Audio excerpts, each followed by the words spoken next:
the gravity of the reports concerning the mistreatment of Kenyans working there, ranging from denying of food, beaten to death, taken to jail under unnecessary circumstances.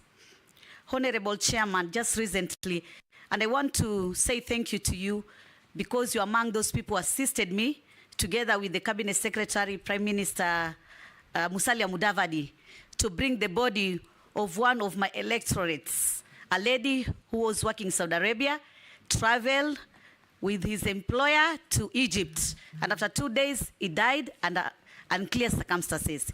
It took us 1.5 months to have the body brought to Nairobi, then transferred to Mombasa.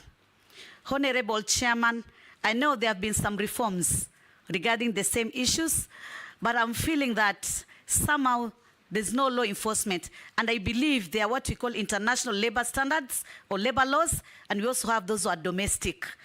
And most of the time we are talking about this issue, we are putting some reforms, but yet nothing is being done. In the reports of that case which I've just mentioned, it has written that the death of this lady is under investigation. And this is not the first time. I had another previous case some months back. It had the same report that it is under investigation. But after that, there is no feedback, there is nothing, and it's just like that, and no justice is achieved on that.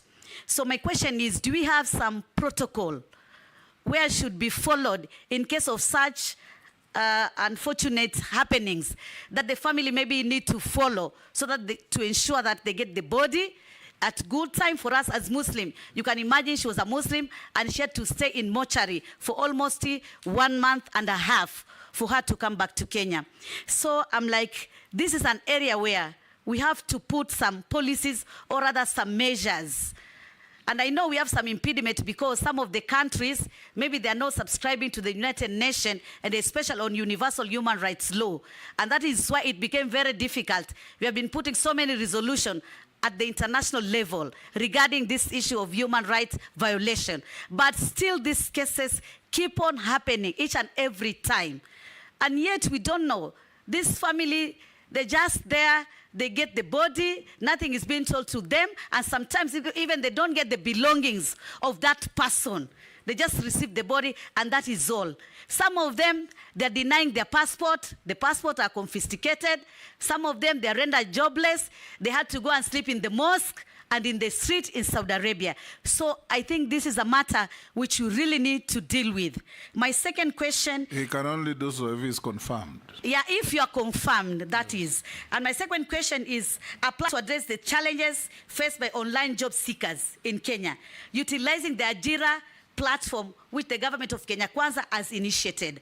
But I know it has been marred by so many challenges from digital infrastructure, especially in the rural area, lack of digital literacy, fraudulent job seekers, job offers, whereby our youth have lost millions and nothing is being done on that. What kind of intervention will you implement to tackle these challenges and ensure equitable access to online employment opportunity to all our Kenyans and more so protect them from these fraudulent offers? Thank you. On a light note, because now maybe you're going to be confirmed as Waziri for Labor and Social Protection. Kenyans are thinking that you should minimize this drama, especially on your marital status, because somehow they can jeopardize your character or put you in a very negative situation. Because now we want to see that even our cabinet secretaries... Point of order. About opulence. Order, Mishi. Yes. I think there is no requirement for one to be married to be considered for public office in this country. I'm saying that drama, there'll be some drama. You have talked about opulence. You talked about opulence on Murchumba Murkomen. You talked about opulence on Honorable Jogo. This committee will not open anybody's bedroom. Shuria,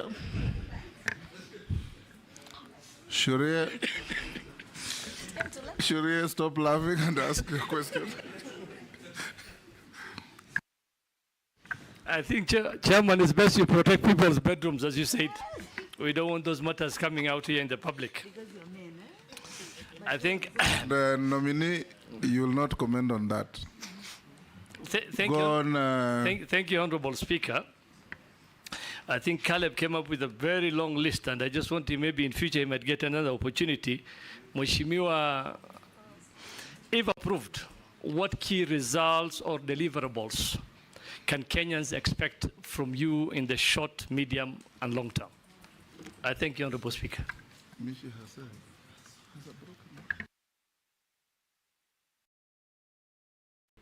Honorable Rasso and then Mule.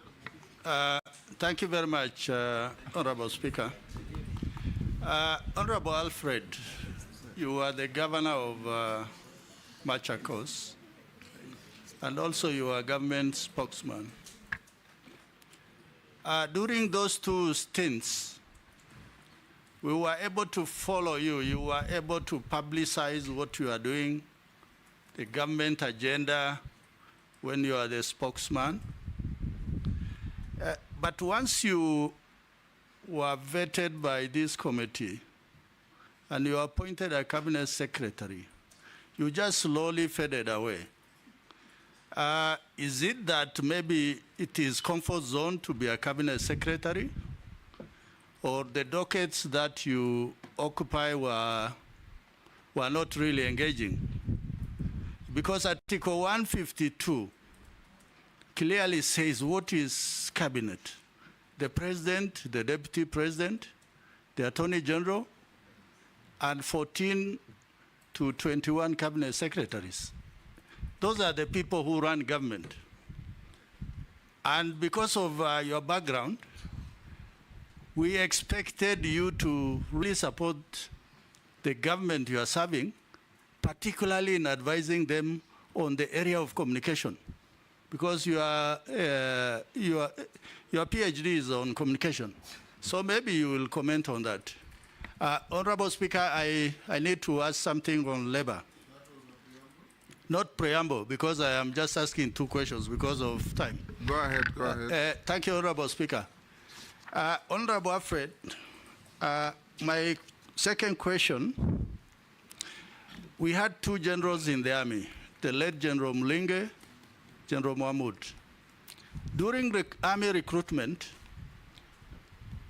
recruiting officers will go to an area and they will say, look out for this tribe, because they were looking out for the minorities, that minorities should not be excluded from the army. When we come to the Ministry